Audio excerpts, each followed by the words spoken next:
വേഗം വരുന്നവനായ യേശുക്രിസ്തുവിന്റെ നാമത്തിൽ ദൈനംദിന അപ്പം എന്ന അനുദിന വചനചിന്തയിലേക്ക് ഏവർക്കും സ്വാഗതം.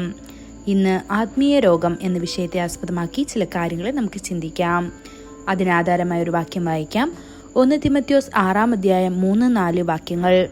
നമ്മുടെ കർത്താവായ യേശുക്രിസ്തുവിന്റെ പദ്യവചനവും ഭക്തിക്കൊത്ത ഉപദേശവും അനുസരിക്കാതെ അന്യത ഉപദേശിക്കുന്നവൻ ഒന്നും തിരിച്ചറിയാതെ തർക്കത്തിന്റെയും വാഗ്വാദത്തിന്റെയും ഭ്രാന്ത് പിടിച്ച് ചീർത്തിരിക്കുന്നു.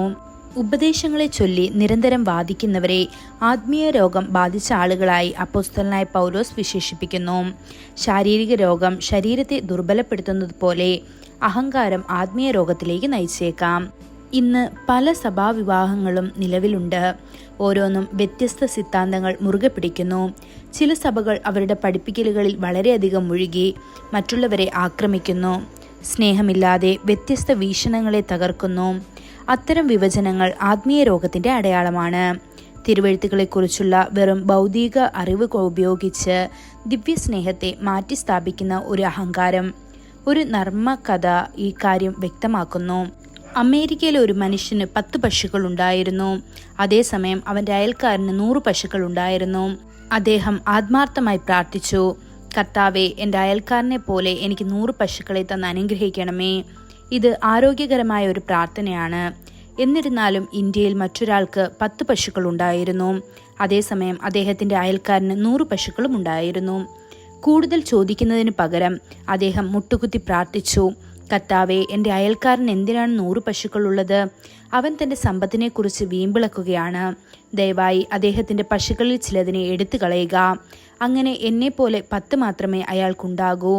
ഇത് അസൂയ നിറഞ്ഞ ഒരു പ്രാർത്ഥനയാണ്. ഇത് ആത്മീയ രോഗത്തിലെ ലക്ഷണവുമാണ്. കൊറിയയിൽ ഒരു സഭ വളരുമ്പോൾ മറ്റ് സഭകൾ അതിനൊപ്പം വളരാൻ ശ്രമിക്കുന്നു. എന്നാൽ ഇന്ത്യയിൽ ഒരു സഭ അഭിവൃദ്ധി പ്രാപിക്കുമ്പോൾ മറ്റുള്ളവർ പലപ്പോഴും അതിനെ താഴ്ത്താനുള്ള വഴികൾ തേടുന്നു.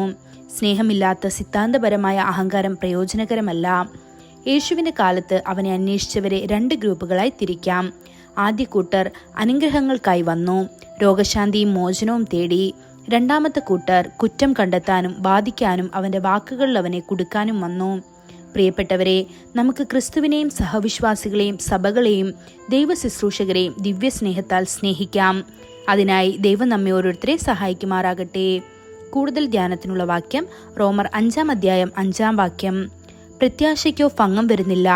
ദൈവത്തിന്റെ സ്നേഹം നമുക്ക് നൽകപ്പെട്ട പരിശുദ്ധാത്മാവിനാൽ നമ്മുടെ ഹൃദയങ്ങളിൽ പകർന്നിരിക്കുന്നുവല്ലോ. ഇന്നത്തെ ബൈബിൾ വായന രാവിലെ ന്യായാധിപന്മാർ 4, 5, 6 അധ്യായങ്ങൾ. വൈകുന്നേരം ലൂക്കോസ് 4 അധ്യായം 31 മുതൽ 44 വരെയുള്ള വാക്യങ്ങൾ. ആമേൻ.